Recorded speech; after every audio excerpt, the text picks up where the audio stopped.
The great crystal dome of Zetra Prime sparkled like a jewel against the purple sky. Inside, hundreds of beings from across the galaxy sat in circles, their voices mixing together in a dozen different languages. The Galactic Consortium's yearly meeting was always loud, always messy, and always full of arguments. Ambassador Keela pulled her blue fur tight around her shoulders and checked her datapad again. The numbers were still there, still wrong, still impossible to explain. For 3 months, her people had been picking up strange signals from the edge of the galaxy, energy patterns that didn't match any known technology, ships moving in ways that broke every law of physics she knew.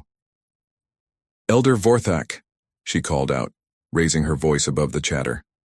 "I need to speak with you about the readings from Sector 7. The massive reptilian creature turned his great head toward her. His scales were dark green with age, and his eyes held the wisdom of someone who had lived for over 200 years. Around his neck hung the golden chain of the Saurid Empire, one of the oldest members of the consortium.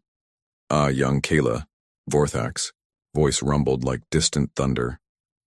"Still chasing shadows at the galaxy's edge, I see." Other delegates began to quiet down, sensing an interesting conversation. Kayla felt her ears flatten against her head as dozens of eyes turned toward her. She was the youngest ambassador in the room, representing a species that had only joined the consortium 50 years ago. Most of these beings still saw her as a child. "These aren't shadows," she said, holding up her datapad. "Look at these energy signatures. They're using technology we've never seen before. The ships are huge, bigger than anything in our databases." A chittering laugh came from the insect-like delegate from the hive worlds. "Perhaps your sensors need repair, furry one. There are no unknown civilizations left to discover." "That's just it," Kayla pressed on. "I think these might not be unknown. I think they might be human." The dome went completely silent. Even the background hum of the translation system seemed to pause. Then Elder Vorthak began to laugh. It started as a low rumble in his chest and grew until his whole massive body shook with it. "Humans," he wheezed between laughs. "Oh, child, you have been reading too many old stories." The other delegates joined in the laughter. The bird-like avirans fluffed their feathers with amusement. The rocky lithoids made grinding sounds that passed for chuckling among their kind. Even the usually serious aquatic council was bubbling, with what might have been mirth. "Humans are fairy tales," said Counselor Zephyr from the Cloud Cities. Her gaseous form rippled with colors that showed she found the whole thing funny. "Stories we tell our young ones to make them behave. Be good, or the humans will come with their loud voices and their strange customs." "But the energy patterns," Kayla started, "are probably just solar flares or some natural phenomenon," interrupted Admiral Korath of the War Clans. His forearms gestured dismissively. "Humans never existed, Ambassador. They're myths, legend, fiction." "Think about it logically," added Dr. Synthar, the lead scientist from the academic worlds. His large brain pulsed behind his transparent skull as he spoke. "A species of bipedal mammals who supposedly conquered their entire homeworld through violence and stubbornness? Who could survive in any environment and adapt to any situation? Who bred so fast they spread across dozens of star systems in just a few centuries? It's absurd." "Don't forget the best part," laughed the Hive delegate. "They were supposed to be completely insane, fighting each other constantly but then working together perfectly when facing outside threats. Emotional creatures, who somehow built the most logical technology. It's a contradiction." Kayla looked around the room, feeling her confidence drain away. Maybe they were right. Maybe she had been reading too many old databases, too many ancient stories. Maybe she wanted to discover something new so badly that she was seeing patterns where none existed. But then she noticed something strange. Not all the delegates were laughing. The oldest ones, the representatives from the founding species of the consortium, were sitting very quietly. Their faces showed no humor, no amusement. Instead, they looked worried. The ethereal delegate caught her attention most of all. These beings were pure energy, ancient beyond measure and usually impossible to read. But this one was flickering in a pattern Kayla had never seen before. Its light was dim, and uncertain, pulsing in quick nervous bursts. "Where do the stories come from?" Kayla asked suddenly. The laughter began to die down. "What do you mean?" asked Vorthak, though his voice was no longer quite as amused. "I mean, every species in the consortium has stories about humans. We all have myths and legends about them, but we don't share mythologies about anything else. Why do beings from completely different parts of the galaxy, who never met until we formed the consortium, all have the same stories about the same fictional species?" The dome was quiet again, but this was a different kind of quiet. This was the silence of beings who were suddenly thinking hard about something they had never questioned before. "Coincidence," said Admiral Korath, but his voice was less certain now. "Cultural contamination through trade routes," suggested Dr. Synthar, though his brain was pulsing faster, the way it did when he was worried. "Maybe," said Kayla. "Or maybe the stories exist because they're not stories at all."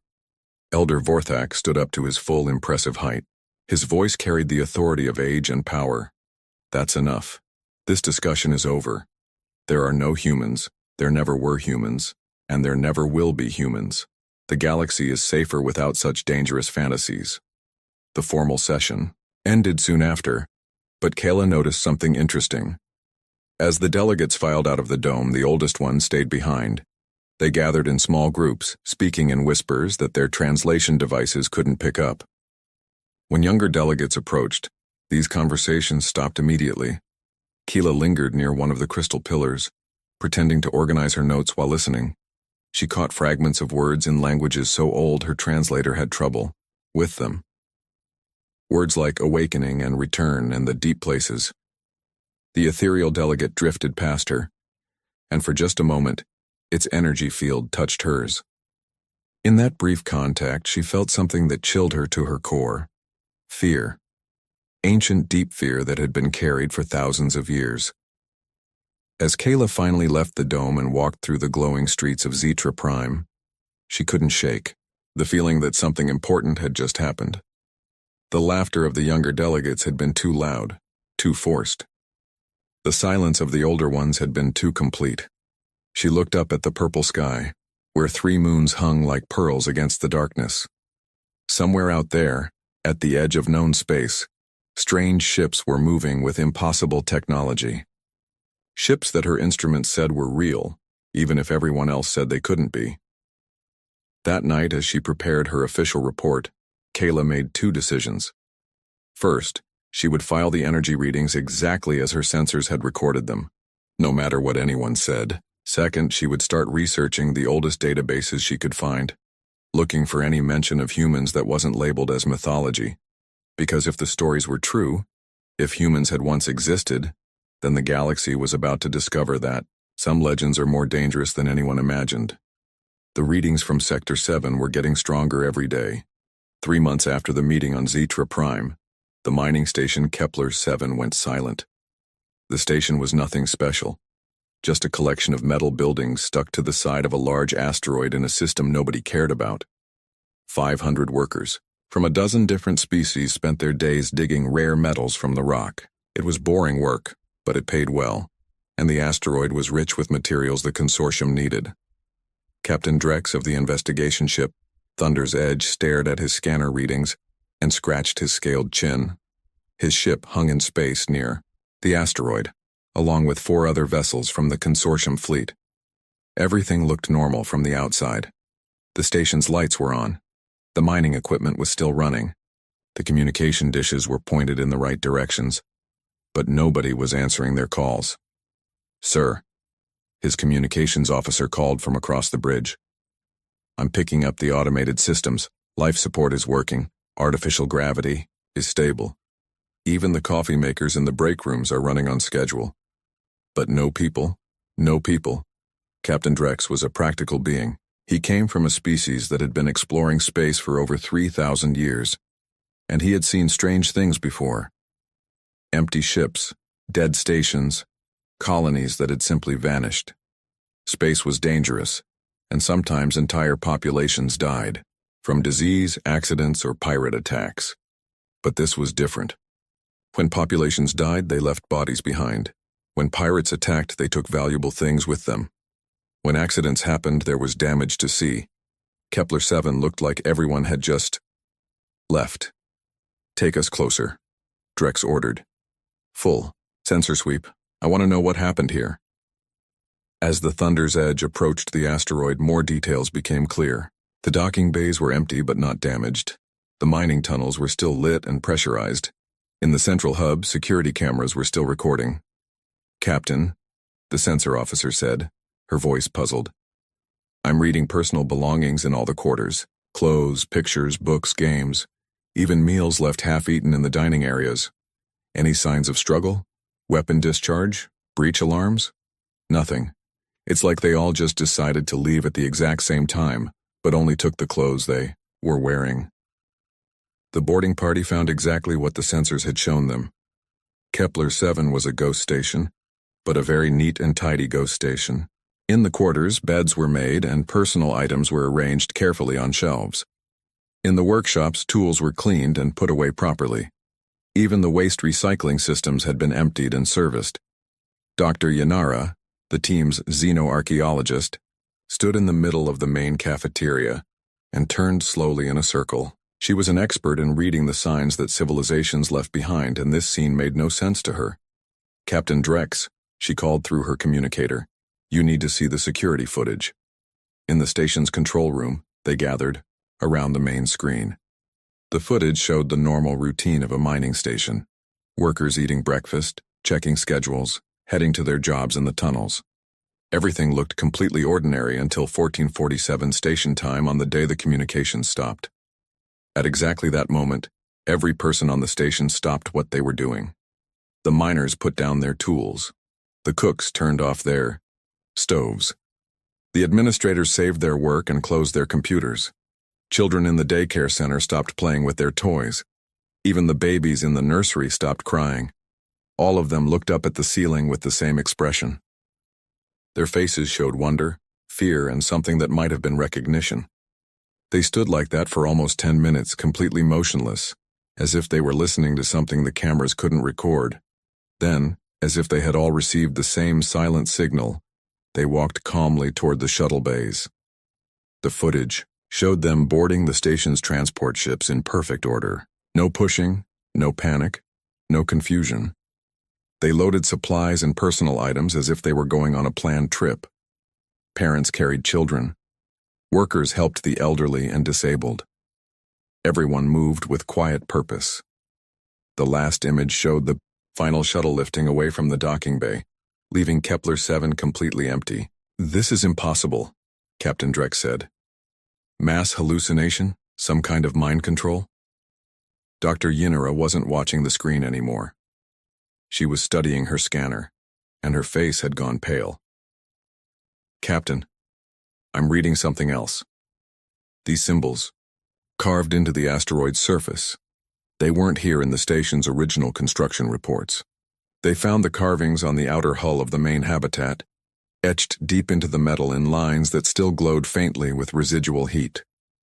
The symbols were unlike anything in consortium databases, but Dr. Yanara recognized their style from the most ancient ruins scattered across the galaxy. Markings found on dead worlds, in empty cities, on monuments built by civilizations that had vanished before most current species had developed space travel. Can you translate them? Drex asked.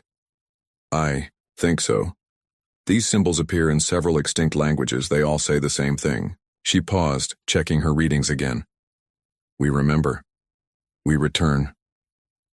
A chill ran through the boarding party. Those words appeared in the oldest myths and legends of dozens of species. They were supposedly the last message left by the humans before they disappeared from the galaxy, but humans were just stories. Everyone knew that. Sir, the communications officer's voice crackled through their headsets. Long-range sensors are detecting multiple contacts jumping into the system. Big ones, really big ones. Captain Drex and his team rushed back to their ship. On the Thunder's Edge's main screen, they watched as massive shapes emerged from hyperspace at the edge of the system. The ships were enormous, larger than anything in the consortium fleet. Their design was strange and alien, covered in angles and curves that seemed to shift and flow even as they watched. "Are they consortium vessels?" someone asked. "Negative," the sensor officer replied. "No match in our databases. Design is completely unknown." The strange ships hung in space like sleeping giants, their hulls dark except for running lights that pulsed in patterns that seemed almost like a heartbeat. They made no aggressive moves, sent no communications, gave no indication of their intentions. But their presence changed everything. Dr. Yinara stared at the screen, her mind racing through everything she knew about ancient history, extinct civilizations, and impossible legends. The timing was too perfect. The symbols on the asteroid, the mysterious evacuation, and now these ships arriving exactly when the station went silent. "Captain," she said quietly, "I think we need to contact Consortium Command immediately, and I think we need to tell them to start taking those old stories more seriously." "What old stories?" "The ones about the species that supposedly conquered the galaxy once before. The ones that vanished without explanation. The ones that every civilization remembers, even though they're supposed to be myths."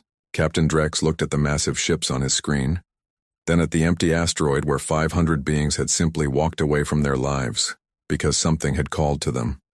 Something that had carved ancient symbols into metal and made people abandon everything they knew. "Humans," he whispered. "Maybe," Dr. Yinara said. "Or maybe something worse. Something that's been waiting in the dark between the stars, watching and learning and growing strong." As they prepared to jump to hyperspace and carry their report to Consortium Command, the alien ships began to move. They didn't follow, didn't threaten, didn't even acknowledge the presence of the Thunder's Edge. Instead, they arranged themselves in a formation around the empty asteroid, as if they were standing guard over something precious.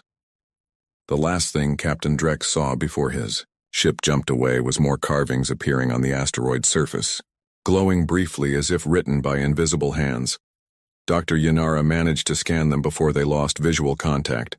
The new message was shorter than the first, but somehow more terrifying.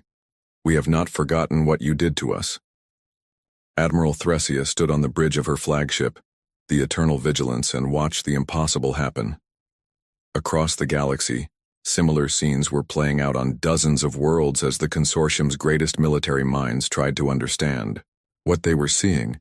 The human fleet hadn't attacked. That was the first surprise. Instead, they had simply appeared. Not just at Kepler 7, but at 17 different systems across Consortium space. Always at the edge of each system, always in perfect formation, always broadcasting the same message, on every frequency known to science. "People of the galaxy," the voice said in flawless translations of every language in Consortium space. The speaker sounded female, calm, and absolutely certain of herself. "We are the sons and daughters of Earth. We have returned to reclaim what was taken from us." Admiral Thresia was old enough to remember the stories her grandmother had told her about the ancient days when the galaxy was younger and more dangerous. Stories about a species of strange bipedal creatures who could adapt to any world, survive any disaster, and unite against any threat. Stories that every sensible being dismissed as mythology. But mythology didn't build ships that could appear in 17 systems at once without using any hyperspace routes the Consortium could detect.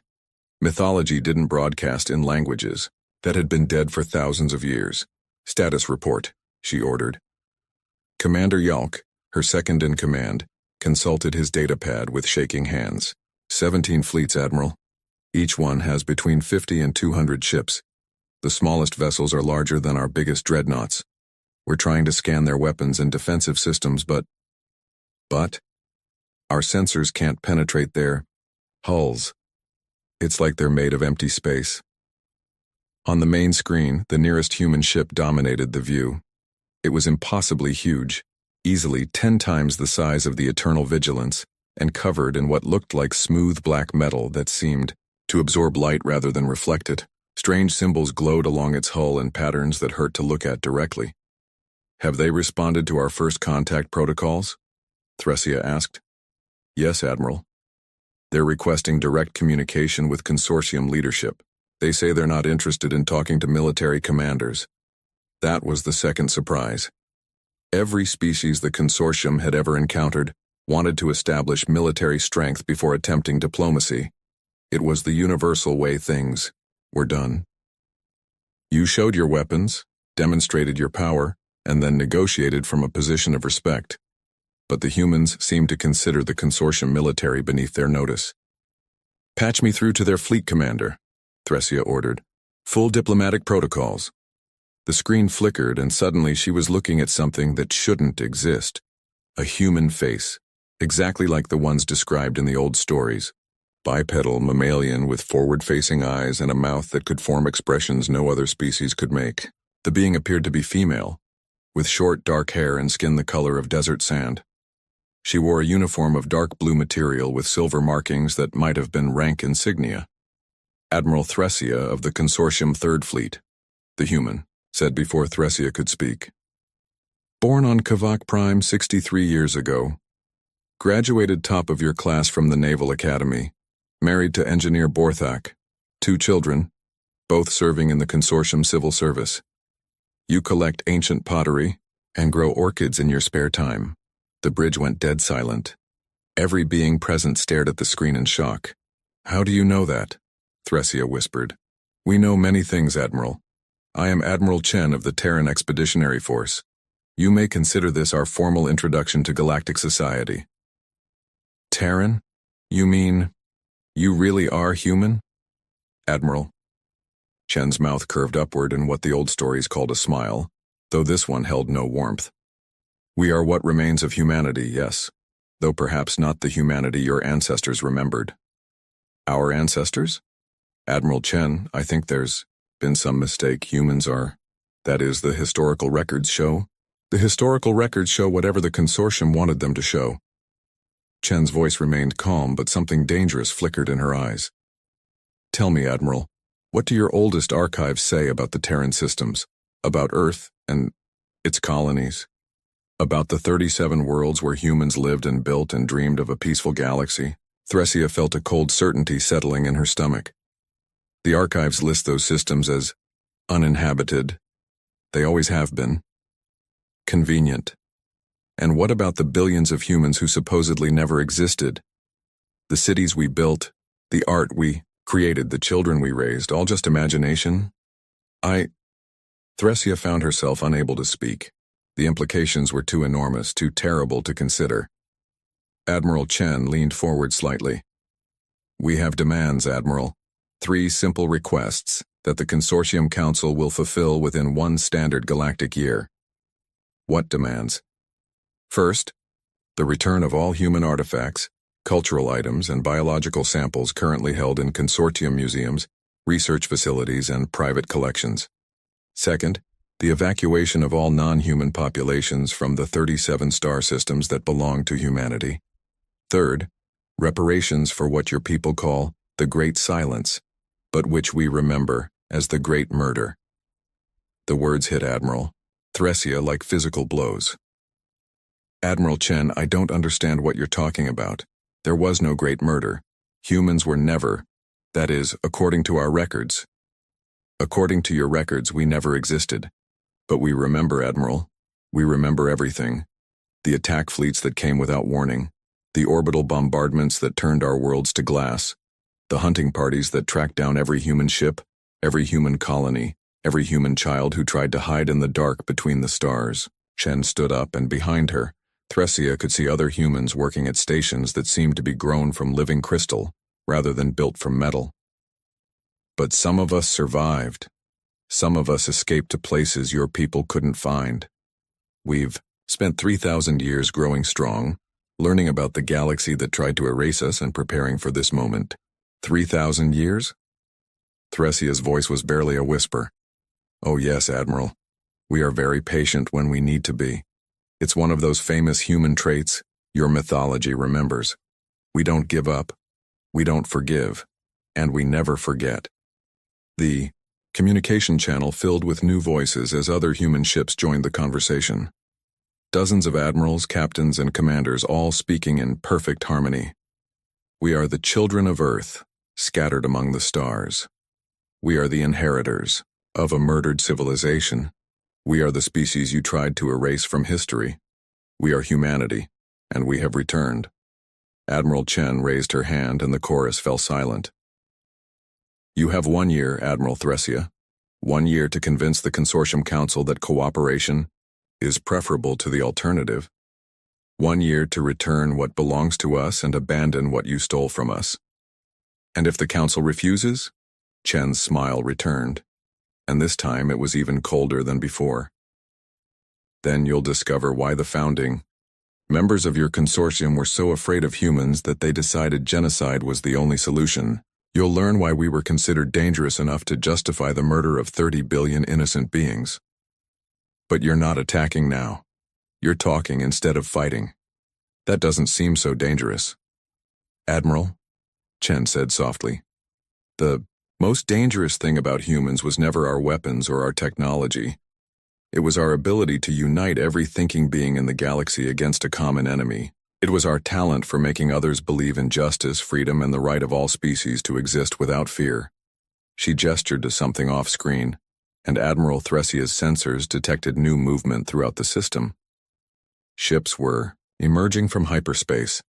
Not human ships, but vessels from species Thresia didn't recognize. Aliens who had never been part of the consortium, never been contacted by any galactic government. "We've had 3,000 years to make friends, Admiral. To share our story with others who remember what the consortium did during its founding days. Others who have their own reasons to want justice." The screen went dark, leaving Admiral Thresia staring at her own reflection. Around her, the bridge crew stood in stunned silence as the implications sank in. Somewhere in the consortium's most secret archives, hidden beneath layers of classification and misdirection, was the truth about humanity's extinction. And now, that truth was coming back to demand an accounting. The age of legends was over. The age of reckoning had begun. The emergency session of the Consortium Council was unlike anything in the organization's 3,000-year history. Representatives from every member species crowded into the great chamber on Zetra Prime, their voices raised in fear, anger, and confusion.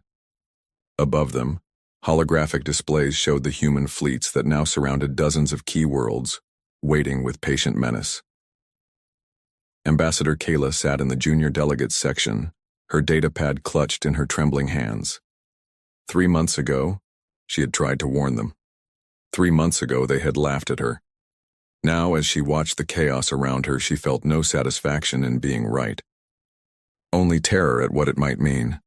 Elder Vorthak called for order, his massive form towering over the assembly. The ancient Sarid looked older than Kayla had ever seen him, his scales dull with stress, and his great eyes clouded with something that might have been guilt. "The situation is clear," he announced, his voice carrying easily across the chamber. "We face an unknown enemy with superior technology and unclear intentions. Our military advisors recommend immediate mobilization of all fleet assets." "Unknown enemy?" The voice came from the back of the chamber, young and angry. Captain Zix of the Border World stood up, her forearms gesturing wildly. "These aren't unknown enemies, Elder. These are humans, the species from every myth and legend our grandparents told us. The species that supposedly died out before any of us were born." "Myths and legends," Vorthak repeated firmly. "Nothing more." "Then explain their ships," shouted Commander Korval of the Industrial Worlds. "Explain how they know our languages, our history, our military formations. Explain how they appeared in 17 systems without using any hyperspace routes we can detect." The chamber erupted in arguments. Younger delegates demanded answers from their elders.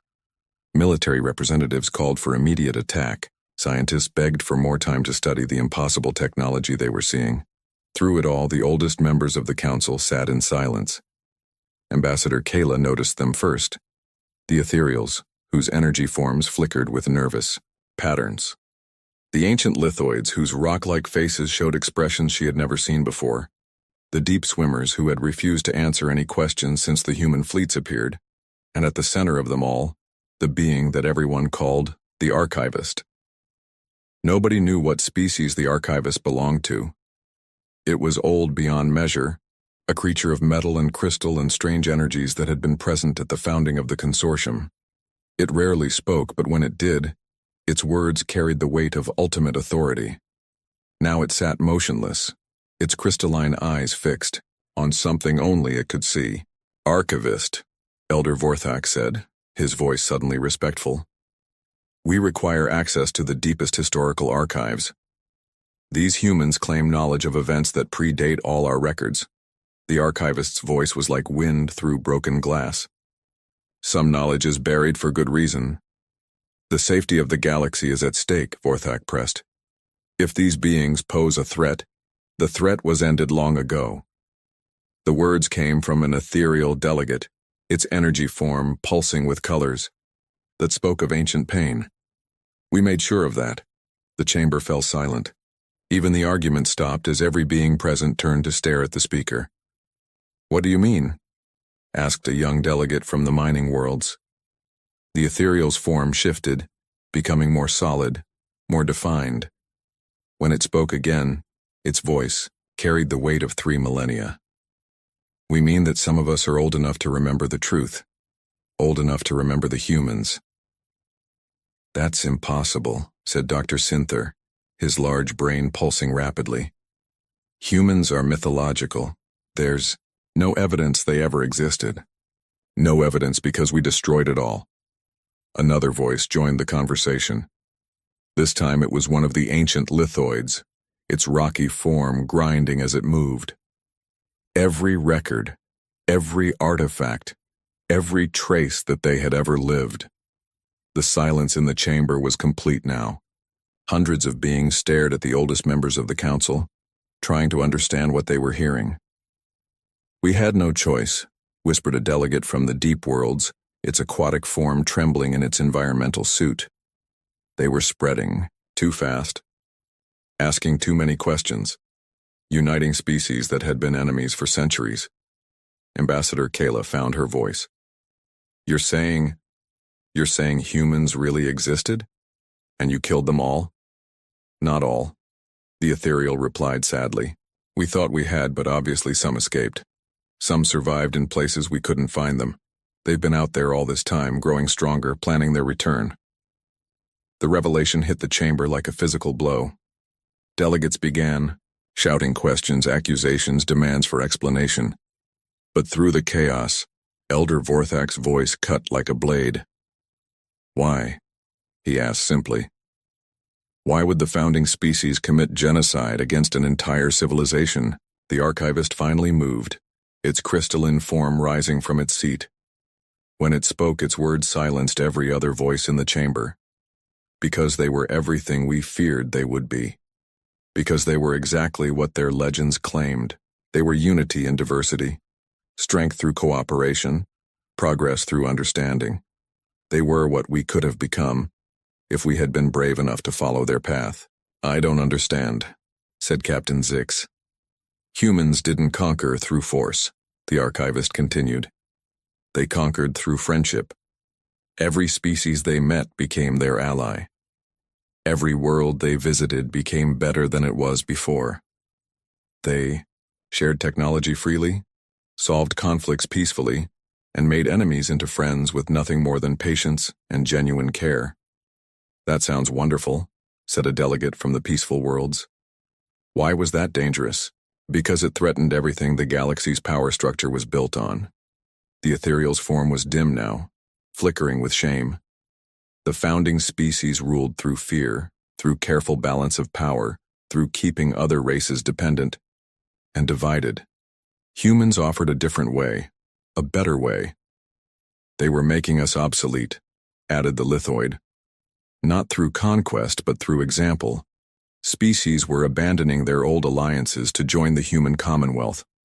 Trade agreements, defense pacts, cultural exchanges, all based on mutual benefit rather than dominance."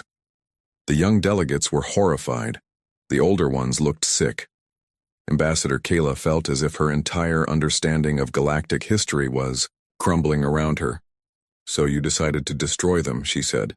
"We decided to preserve the existing order," corrected Elder Vorthak, though his voice was hollow. "The human expansion had to be stopped before it destabilized everything."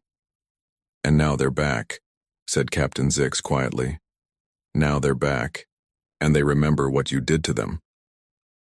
On the chamber's main screen, Admiral Chen's image appeared without warning. The human looked exactly as she had during the first contact, calm and composed. But now, knowing the truth, her expression seemed different, more dangerous. "People of the consortium," she said, her voice carrying easily through the chamber's speakers. "By now, your leaders have told you the truth about what happened to humanity, how your founders decided that genocide was preferable to sharing power, how 30 billion innocents died because we represented a threat to the established order." She paused, looking directly into the camera, as if she could see each delegate. "Individually, we want you to know that we don't hold the younger generations responsible for the crimes of their ancestors. You were raised on lies, taught false histories, given mythologies instead of truth. You are not guilty of our genocide." Relief flooded through the chamber, but Admiral Chen wasn't finished. "However, you are now responsible for what happens next. Your leaders have had 3,000 years to acknowledge their crime, to make amends, to honor the memory of our dead. Instead, they erased us completely, pretending we never existed at all." The image zoomed out, showing Admiral Chen standing before a massive holographic display. The display showed worlds, dozens of them, all bearing the blue and green colors of life-supporting planets. "These are the human worlds your founders destroyed," she said. 37 star systems, each one home to millions or billions of our people. Each one now claimed by consortium species who built their civilizations on the graves of ours. The chamber erupted again, but this time the anger was directed at their own leaders. Young delegates shouted accusations at older ones. Military officers demanded to know what weapons the humans possessed. Scientists begged for access to the suppressed historical records. "We still offer cooperation over conflict," Admiral Chen continued. "But we will not be erased a second time. We will not hide in the darkness while others profit from our stolen worlds. We will not allow the galaxy to forget what was done to us." The transmission ended, leaving the council chamber in chaos. But through the noise and confusion, Ambassador, Kayla heard something that chilled her more than anything else. It was the sound of the archivist laughing. A cold, crystalline sound that spoke of ancient secrets and terrible knowledge. "What's so funny?" she called out. The archivist turned its strange eyes toward her. "You think this is about revenge, young one. You think the humans have returned to punish us for past crimes, isn't it?" "No," the archivist said, its voice carrying a certainty that was somehow worse than any threat. "This is about justice, and humans, as their legends always claimed, are very good at justice. Outside the Great Dome, 6 months after the humans returned, the galaxy was unrecognizable. Admiral Thresia stood on the observation deck of her new flagship, watching the evacuation of New Sardinia. Below, millions of consortium citizens loaded their belongings onto transport ships, preparing to abandon the world their great-grandparents had settled 2 centuries ago. They moved with quiet dignity, but she could see the confusion and anger in their faces. They were leaving because New Sardinia had once been called Earth 7, a human colony world with a population of 4 billion. Now it was returning to its original owners. "Admiral," her aide approached carefully, "the last transport group is ready for departure. The human fleet is maintaining position at the system's edge." Thresia nodded without turning away from the window. In the distance, she could see them. Sleek human ships that waited with infinite patience as an entire world emptied itself of non-human life. They weren't threatening, weren't rushing the evacuation, weren't demanding anything beyond what had been agreed to in the Treaty of Remembrance. They were just there, watching, waiting, ensuring that justice was done. The Treaty of Remembrance. Even the name hurt to think about. It was the document that had ended the brief, devastating war between humanity and the consortium. A war that had lasted only 6 weeks but had changed everything about galactic civilization. The consortium forces had been vast, experienced, and confident. They commanded the loyalty of thousands of worlds and the military might of dozens of species. They had superior numbers, established supply lines, and 3,000 years of military experience. None of it had mattered. The humans hadn't just defeated the consortium military, they had destroyed its will to fight. Not through superior weapons, though their technology was centuries ahead of anything in consortium space.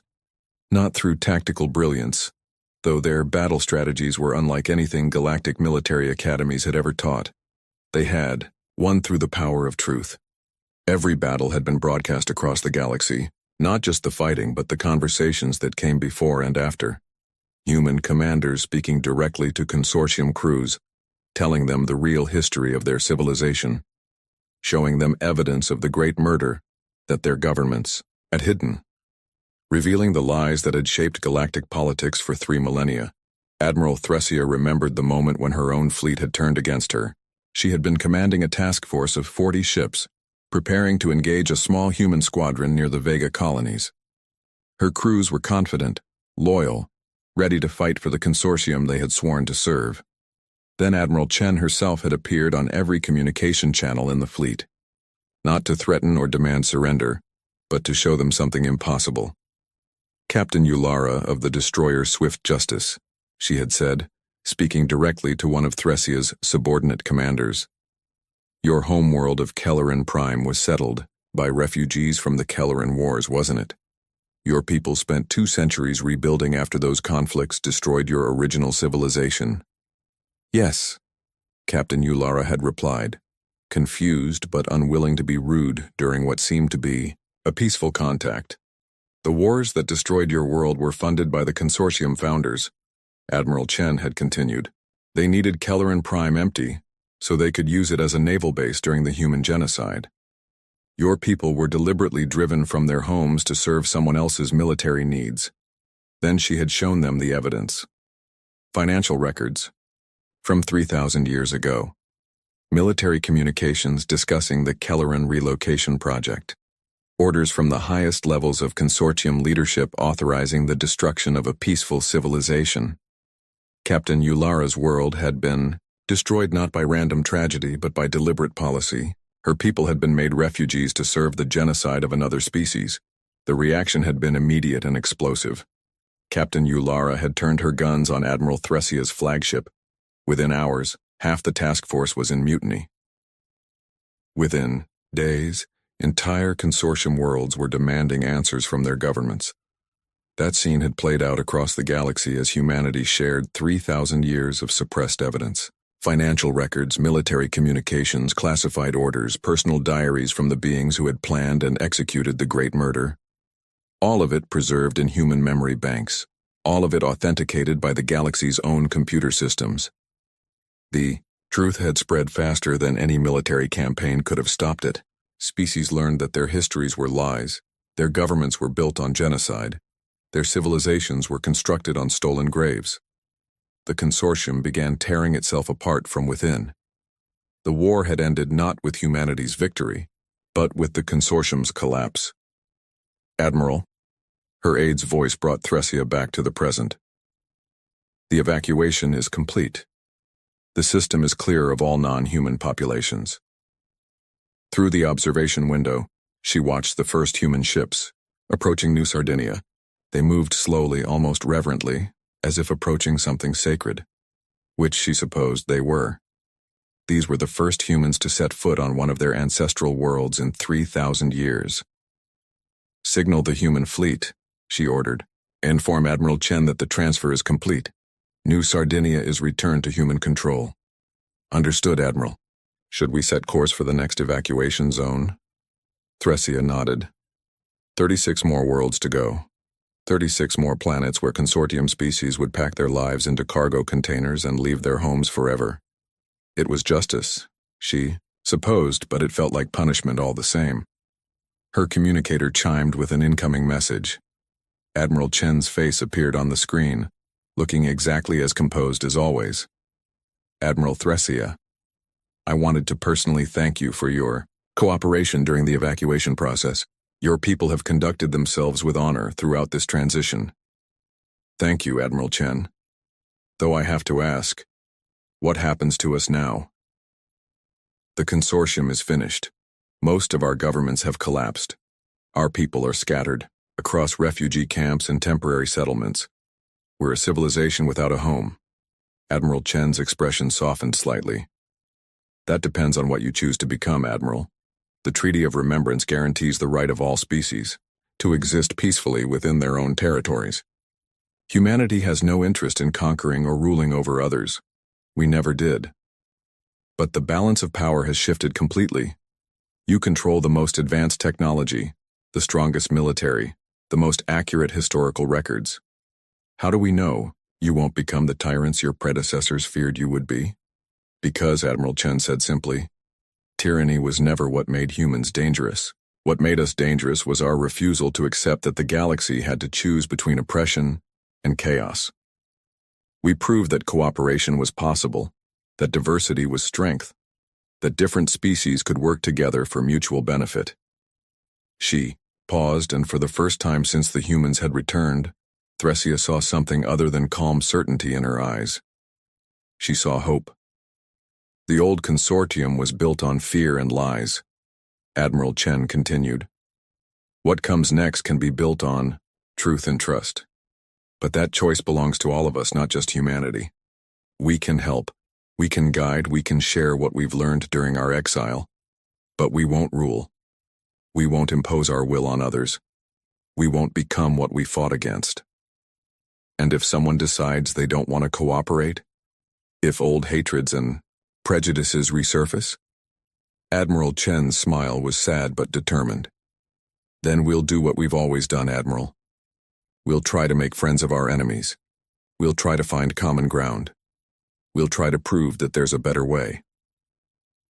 And if that doesn't work, then we'll remember that justice sometimes requires strength to defend it, but we'll never forget that our strength exists to protect, not to conquer. The communication ended, leaving Admiral Thresia alone with her thoughts. Outside, human ships were landing on New Sardinia's surface for the first time in 3,000 years. She wondered what they would find there. Empty cities built on the foundations of human settlements, monuments to the dead that no one had been allowed to remember, gardens planted over graveyards that had been forgotten by design. Her aide approached, again. Admiral, we're receiving communications from several former consortium worlds. They're requesting assistance with establishing new governments, new trade agreements, new defense pacts. With us? With humanity, Admiral. They want to join, whatever comes after the consortium. Thresia wasn't surprised. She had seen the same pattern emerging across the galaxy. Species that had been held back by consortium politics were suddenly free to advance. Worlds that had been kept dependent were learning to stand on their own. Civilizations that had been enemies for centuries were discovering they had more in common than they had ever imagined. The humans had kept their promise. They had returned not as conquerors, but as liberators. Not to dominate the galaxy, but to free it from the lies that had shaped it for 3 millennia. As her ship prepared to jump to hyperspace, Admiral Thresia took one last look at New Sardinia. Human cities were already beginning to rise from the empty settlements her people had left behind. But these weren't military installations or industrial complexes. They were homes, schools, parks, and gardens, places where human families could live and grow and remember those who had been lost.